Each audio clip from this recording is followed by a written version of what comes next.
Malar's kitchen பார்க்கும் உங்கள் அனைவருக்கும் என்னுடைய அன்பான வணக்கம். இன்றைக்கி என்ன பார்க்க போகிறோன்னா மீல் மேக்கர் குருமா தான் பார்க்க போகிறோம். இதில் என்ன ஸ்பெஷல்னால் இந்த மீல் மேக்கர் குருமாவை எப்படி நல்ல கறிக்குழம்பு டேஸ்ட்டில் சூப்பராக எப்படி பண்ணலான்னு தான் பார்க்க போகிறோம். வாங்க பார்க்கலாம்.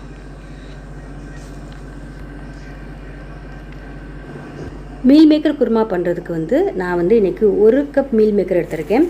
முதல்ல இதை நல்லா கொதிக்கிற தண்ணியில் இதை சேர்த்து இதுக்கு தேவையான அளவு உப்பு போட்டு 2 நிமிஷம் நல்லா கொதிக்க விட்டுறலாம்.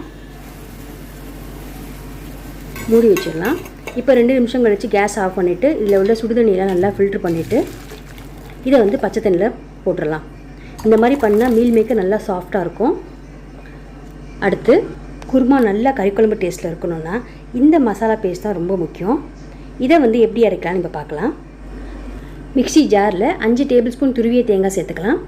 1 டேபிள் ஸ்பூன் பொட்டுக்கடல, 1/2 ஸ்பூன் சீரகம் ஏற்கனவே சேர்த்துட்டேன், 1/2 ஸ்பூன் சோம்பு, 1/2 ஸ்பூன் மிளகு, அப்புறம் 2 ஏலக்காய் சேர்த்து கொஞ்சமாக தண்ணி சேர்த்து நல்லா மையாக அரைச்சி எடுத்து வச்சுக்கலாம். பாருங்கள், அரைச்சாச்சு. இப்போ மீல் மேக்கர் குருமா பண்ணிடலாம். அதுக்கு பேனில் 4 டேபிள் ஸ்பூன் எண்ணெய் சேர்த்துருக்கேன். எண்ணெய் நல்லா சூடானோன்னா 2 சின்ன துண்டு பட்டை, பிரிஞ்சில், லவங்கம், 1/2 ஸ்பூன் சோம்பு போட்டு நல்லா வெடித்ததும் 2 பெரிய வெங்காயத்தை நீல வாக்கில் கட் பண்ணி வச்சுருக்கேன். இதை சேர்த்துக்கலாம்.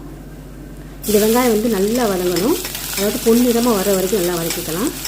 குருமாவுக்கு எப்பயுமே பெரிய வெங்காயம் இல்லை சின்ன வெங்காயம் நிறையா சேர்த்துக்கிட்டிங்கன்னா நல்லாயிருக்கும். தக்காளி மட்டும் அதிகமாக சேர்த்துக்க வேணாம், இல்லைன்னா புளிக்கும். வெங்காயம் நல்லா வதங்கி இந்த மாதிரி பொன்னிறமாக ஆன பின்னாடி ஒரு பெரிய தக்காளியை கட் பண்ணி வச்சுருக்கேன். இதை சேர்த்துக்கலாம். தக்காளி நல்லா வதங்கட்டும்.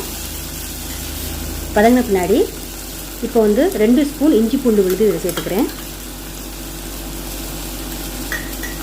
இஞ்சி பூண்டு பேஸ்ட்டுடைய பச்சை வாசனை நல்லா போன பின்னாடி நம்ம தண்ணியில் போட்டு வச்சுருக்க அந்த மீல் மேக்கரை நல்லா தண்ணியை பிழிஞ்சிட்டு இதில் சேர்த்துக்கலாம்.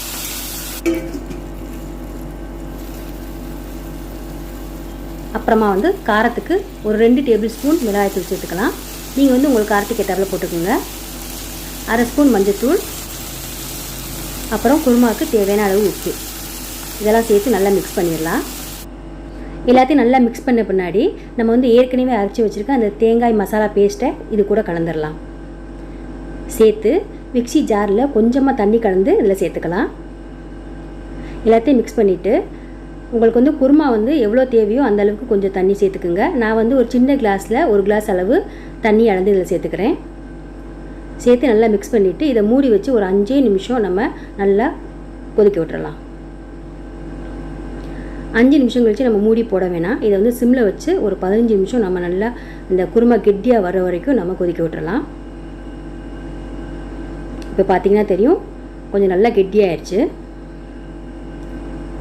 ஸோ சூப்பரான நல்ல கறிக்குழம்பு டேஸ்ட்டில் மீல் மேக்கர் குருமா ரெடி ஆயிடுச்சு. நெக்ஸ்ட் டைம் நீங்கள் வீட்டில் பூரி சப்பாத்தி போடும்போது சைட் டிஷ்ஷுக்கு இந்த மாதிரி ஒரு மீல் மேக்கர் குருமா கறிக்குழம்பு டேஸ்ட்டில் செஞ்சு பாருங்கள். கண்டிப்பாக உங்களுக்கு பிடிக்கும்.